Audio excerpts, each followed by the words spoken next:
Pai do Senhor Jesus, a todos, que o cuidado do nosso Deus seja de contínuo sobre a tua vida.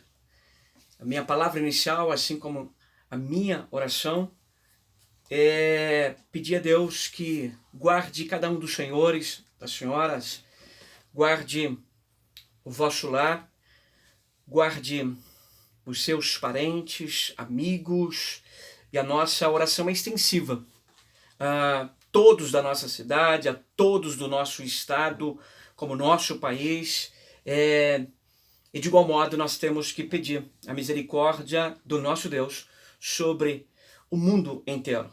Vamos continuar firmes em oração, inclinados aos pés do Senhor, porque Ele tem sempre a palavra a seu tempo, e Deus é aquele que pode intervir em quaisquer assuntos. Nada é impossível para Deus, hein? Nós vamos dar continuidade ao estudo da palavra do Senhor. Nós estamos falando da parábola do escriba e do pai de família, com base no texto do Evangelho escrito pelo apóstolo Mateus, capítulo de número 13, versos 51 e 52. Okay? Nós vamos lá. Esta é a lição de número 3. Okay? Lição de número 3. Texto da palavra de Deus. Evangelho escrito pelo apóstolo Mateus, capítulo 13, verso 51 e 52. E disse-lhes Jesus: entendeste todas essas coisas? Disseram-lhe eles: sim, Senhor. E ele disse-lhes: por isto, todo escriba instruído acerca do reino dos céus é semelhante a um pai de família que tira do seu tesouro coisas novas e velhas. Como forma didática, porém muito breve, você lembra que falamos na lição anterior sobre o fato de ser discípulo. Nesse texto que nós lemos, o texto 51 e 52, traz-nos três termos importantes. O termo discípulo, que são os discípulos que estão aqui nessa narrativa, começando pelo versículo 36, quando esses estão na casa de Jesus e perguntam esclarecimento a Jesus sobre uma das 8 parábolas aqui em questão, embora até o momento em que estamos no versículo 36, foram 4 parábolas. E os discípulos, então, no versículo 36, vão procurar saber mais sobre uma das parábolas nos quais Jesus havia comentado. Versículo 36. Então, tendo despedido a multidão, foi Jesus para casa. E chegaram ao pé dele os seus discípulos, dizendo: explica-nos a parábola do joio do campo. Esta é a solicitação dos discípulos, no versículo 36, e Jesus, além de explicar esta parábola solicitada, vai ainda discorrer sobre outras, e nós chegamos aqui em questão na 8ª parábola, que é a parábola do escriba e do pai de família. Mencionamos anteriormente, então, o fato de que nós vamos falar um termo primeiro e depois passaremos aos outros. E os 3 termos são discípulo, pai de família e tesouro. Discípulo, pai de família e tesouro. Começamos a falar sobre discípulo. O que é ser um discípulo de Jesus segundo os evangelhos? O que os evangelhos nos afirma, conceitua sobre o fato de ser um discípulo de Jesus. É importante nós observarmos a palavra, porque é ela que traz autenticidade para quaisquer definições da vida cristã. Então, o que é ser um discípulo? Olhando aquilo que Jesus falou, aquilo que Jesus deixou enquanto ensino aos discípulos, que por sua vez comentou a outros e chegou até cada um de nós, e nós temos que ter isso bem definido. A compreensão deve estar embasada pelas Escrituras Sagradas. De forma muito sucinta, só relembro o que nós mencionamos para efeito de darmos sequência. Okay? Então, o Evangelho escrito pelo apóstolo João, capítulo 8, verso 31, Jesus começa a definir o que é ser um discípulo. E lá, no capítulo 8, verso 31, Jesus disse que discípulo é aquele que permanece na palavra, permanece naquilo que foi ensinado. Logo, ser discípulo é aquele que aprende de Jesus, é aquele que aprende nas Escrituras Sagradas e se mantém naquilo que aprendeu. No capítulo 15, verso 8 do Evangelho, escrito pelo apóstolo João, Jesus amplia o conceito de ser discípulo. Ele diz que um discípulo é aquele que também dá muitos frutos, é aquele que produz no reino. Então, nesse Evangelho, capítulo 8, verso 31, Jesus está dizendo que o discípulo é aquele que aprende. Uma vez aprendendo e guardando enquanto orientação de exercício da vida cristã e vida prática como um todo, essa pessoa torna-se um discípulo. O conceito é ampliado quando no capítulo 15, verso 8, nós observamos que Jesus também vai dizer que um discípulo é aquele que dá muitos frutos, que produz no reino. Nós encontramos também no Evangelho escrito pelo apóstolo Mateus, capítulo 28, versos 19 e 20. Jesus dizendo que o discípulo é aquele que recebe a missão de ir para ensinar as nações, ensinar todas as pessoas, ensinar todos os povos, tribos. Então, um discípulo é aquele que recebe a missão de ensinar.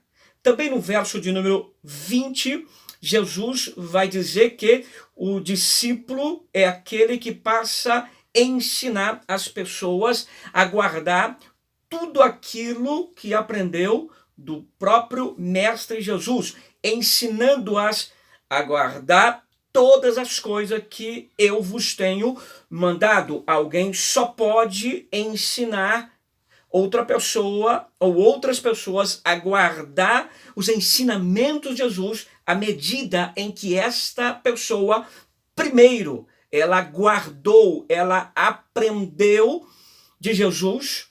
Então ela aprendendo, guardando, e aquele ensino guardado para exercício da vida prática, agora a pessoa produz no reino e está sobre o recurso também de ensinar outras pessoas a guardarem os ensinamentos de Jesus, ensinando-as a guardar todas as coisas que vos tenho mandado. Aqui entra o papel do ledor também, a qual não vou discorrer. Você pode estar vendo a lição de número 2, onde eu amplio a explicação sobre o fato de ser um ledor. Aqui está a importância de ser um ledor, aquele que vai ler para alguém que não está enxergando. E o contexto, é claro, estou falando dentro de um preceito espiritual. O ledor, ao ler, ao falar da palavra, ele esclarece outras pessoas sobre as verdades da palavra de Deus, sobre a mensagem da cruz, sobre o poder do sangue de Jesus. Aí nós observamos o que o apóstolo Paulo mencionou no primeiro capítulo da epístola que este destinou à igreja de Éfeso, dos versos 15 a 18, mas leio 18 porque fizemos essa leitura também anteriormente, você pode ter acesso por completo na lição de número 2. Versículo 18, tendo iluminados os vossos olhos do entendimento, tendo iluminados nessa versão, os olhos do vosso entendimento, para que saibais qual seja a esperança da sua vocação e quais as riquezas da glória da sua herança nos santos. Então, quando um ledor, quando alguém fala da mensagem da cruz, aquele que ouve a mensagem de Cristo tem os olhos iluminados. A pessoa passa a enxergar, tendo iluminado os olhos do vosso entendimento, entendimento de ordem espiritual, cegueira espiritual. O Evangelho tem o poder de trazer luz, iluminação às pessoas, ao ponto de que aquele que não está enxergando passe a enxergar, porque foi tocado pela mensagem do Evangelho, ok? Seguindo sobre esse entendimento ainda do que é ser um discípulo, nós vamos encontrar dentro de um texto que nos mostra esse fato, a importância da pregação, a importância das pessoas ouvirem para que possam ver. Nós observando o versículo, por exemplo, o versículo que está, ou os versículos, melhor, que estão na segunda epístola do apóstolo Paulo, esse escrevendo aos Coríntios, na segunda epístola, no capítulo de número 4, ok? Segunda epístola do apóstolo Paulo aos Coríntios, no capítulo 4, do verso 1 ao verso de número 4, ele diz: pelo que tendo este ministério, segundo a misericórdia que nos foi feita. Olha só a palavra enfática que o apóstolo dá.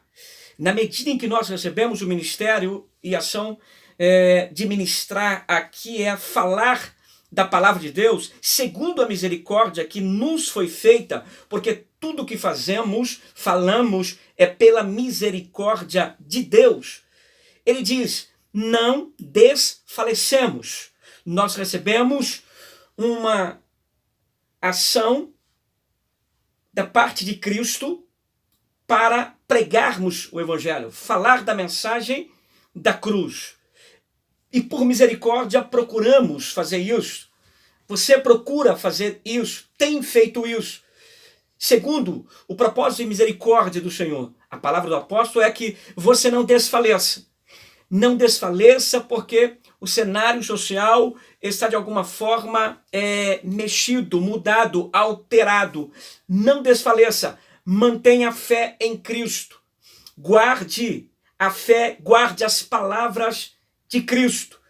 Porque Jesus, como mencionei, nos solicitou guardarmos as suas palavras para nos tornarmos, se caracterizar enquanto discípulo. Então, essas palavras de Cristo que está no teu coração, continue preservando, guardando, levando também outros a aprender, a guardar também essa palavra.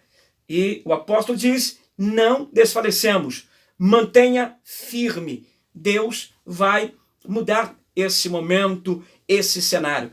Mas não abra mão de continuar com a fé, propondo a fé a tantas outras pessoas. Verso 2, antes rejeitamos as coisas que por vergonha se ocultam, não andando com astúcia, nem falsificando a palavra de Deus. E assim nos recomendamos a consciência de todo homem na presença de Deus, pela manifestação da verdade. Mas se ainda o nosso evangelho está encoberto para os que se perdem, está encoberto, nos quais o Deus desse século cegou os entendimentos dos incrédulos, para que, qual o objetivo? Para não lhes resplandeça a luz. Qual luz? O que é que ilumina o entendimento das pessoas? O que é que faz o cego ver? Olha só, para que não lhes resplandeça a luz do Evangelho, da glória de Cristo, que é a imagem de Deus. Verso 4, quero frisar, nos quais o Deus deste século cegou os entendimentos dos incrédulos, para que não lhes resplandeça a luz do Evangelho da glória de Cristo, que é a imagem de Deus. Observa que nós recebemos a missão, a comissão de pregar o Evangelho de Cristo. Agora, há uma missão que está sobre a pessoa do Deus desse século. Deus de letra minúscula. O Deus desse século tem a missão de fazer com que as pessoas não enxerguem a verdade. A missão do Deus desse século é fazer com que as pessoas permaneçam cegas com relação à mensagem da cruz, do poder do nome de Cristo Jesus, do poder do sangue de Jesus. O Deus desse século se mantém nesta missão de lutar para que as pessoas não ouçam a verdade bíblica, que as pessoas não estudem a palavra, que as pessoas não compreendam a palavra, porque ele bem sabe, o Deus desse século sabe que na medida em que a pessoa entra em contato com a mensagem do Evangelho, ela é transformada pelo poder do Espírito Santo de Deus, porque nós bem sabemos que o Evangelho é poder de Deus. E o apóstolo Paulo escreveu isso aos irmãos que estavam na cidade de Roma. O Evangelho é poder de Deus. Na medida em que uma pessoa ouve o Evangelho, ela é transformada, ela é iluminada, ela passa a ver. Então que o empenho realizado pelo Deus desse século é para que manter as pessoas longe das Sagradas Escrituras. Mas, pelo poder que há em Cristo Jesus, pelo poder que há na ação do Espírito Santo, que Deus continue guardando o teu coração, que Deus continue guardando a tua mente, que Deus continue gerando força, vigor, para que você continue ouvindo a palavra, estudando a palavra, mencionando a palavra, que a tua conversa seja sempre referenciada pelas Sagradas Escrituras. Se nós temos a missão de pregar para que as pessoas possam ver, o Deus desse século está sobre a missão dele mesmo de fazer com que as pessoas se mantenham cegas na escuridão. Mas é certo que nós vamos manter falando do Evangelho. As mais diversas pessoas serão alcançadas por esse estudo. As mais diversas pessoas serão tocadas pelo Espírito Santo, que tem o poder do convencimento, da compreensão da palavra, do ensino pleno das Sagradas Escrituras. Que tantas pessoas que entrar em contato com esse estudo tenham a sua vida transformada por Cristo. Se volte para Deus, porque há poder no Evangelho, há poder na mensagem da cruz. Nós observamos algo profundamente também importante no registro da história. Clemente de Alexandria foi um dos pais da igreja que viveu na segunda metade do segundo século e nas primeiras décadas do terceiro século. Clemente de Alexandria, que era grego, nasceu na cidade de Atenas, mas foi para Alexandria. E chegando lá, ele foi evangelizado, ele recebeu a mensagem da cruz, dialogando com o diretor da escola de Alexandria, que era Panteno. Panteno falou da mensagem de Cristo, dialogou, expôs a mensagem do Evangelho de forma objetiva e de forma dinâmica também. E na medida em que ele falou de forma ampla da mensagem da cruz para Clemente, Clemente se voltou para Deus, se voltou para Cristo, fez confissão da pessoa de Jesus, se entregou ao Evangelho. Mais tarde, Clemente de Alexandria também foi diretor da escola de Alexandria e tornando-se conhecido enquanto Clemente de Alexandria. E por que estou fazendo menção aqui desse pai da igreja?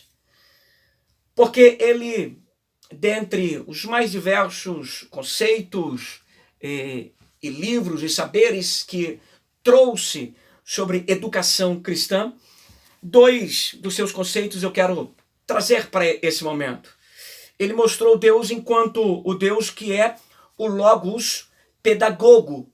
Quando ele cita Deus na condição de Logos pedagogo, ele está mostrando que Deus é aquele que encaminha o homem para a verdade. Deus tem o poder de encaminhar o homem para o conhecimento da verdade, e a verdade é Cristo. Ele também trouxe o entendimento de que Deus é o Logos didáskalos. Esse termo, Logos didáskalos, refere-se a Deus enquanto aquele que ensina. Logos pedagogo, o Deus que encaminha para a verdade. Deus amou o mundo de tal maneira que possibilitou a pessoa de Cristo para resgatar a humanidade. Então ele é o Logos pedagogo, o Deus que encaminha para a verdade. Ele também é o Logos didáskalos, aquele que ensina a verdade. E o seu ensinamento é pela palavra. E pela palavra também a ação do Espírito Santo falando ao interior do homem. O porquê Clemente de Alexandria mostra Deus enquanto Logos pedagogo e Logos didáskalos. Porque Deus tem o poder de falar ao interior do homem. A nós, a missão da mensagem de propagar é trazer o conhecimento do homem na sua esfera psíquica, no seu psiquismo, num preceito racional. Agora, nenhum homem, em nenhuma mensagem, de nenhuma forma, sobre nenhum recurso, ele tem o poder de trabalhar o interior de quaisquer homens. Nós não temos esse poder. Não está sobre nós essa condição. Nós temos a comissão de pregar o Evangelho, de falar, de dar a conhecer a mensagem de Cristo. De forma racional podemos fazer isso. Mas no interior do homem, e aqui está o pensamento de Clemente de Alexandria nesse sentido, somente Deus pode trabalhar o interior do homem. Cabe-nos falar. Agora, a ordem de convencimento do pecado, da justiça e do juízo, isso está sobre Deus, na pessoa do Espírito Santo. Porque nós propomos o Evangelho, falamos do Evangelho, mas os resultados, somente o Logos pedagogo, aquele que encaminha para a verdade. O resultado, somente o Logos didáskalo, aquele que ensina a verdade, aquele que trabalha no interior de cada homem. Por isso que o Evangelho, escrito pelo apóstolo João, assim como em suas epístolas também, ele diz que o Espírito Santo é aquele que nos ensina, é aquele que nos faz lembrar. Isto é, uma demonstração de que o Espírito Santo, e somente ele, pode trabalhar o interior de qualquer homem. Vamos continuar sobre a missão de pregar, levar de ordem racional ao entendimento de todos os homens a mensagem do Evangelho. Agora, descanse sobre o fato dos resultados, porque resultados sempre foi, é e permanecerá sendo obra do Espírito Santo, da pessoa de Deus, da pessoa de Cristo Jesus. Que Deus continue te abençoando, que Deus continue te guardando. E nós nos veremos na lição de número 4, que é a continuidade desse estudo, ainda falando sobre o que é ser um discípulo de Jesus. Até lá, Deus nos guarde e nos abençoe.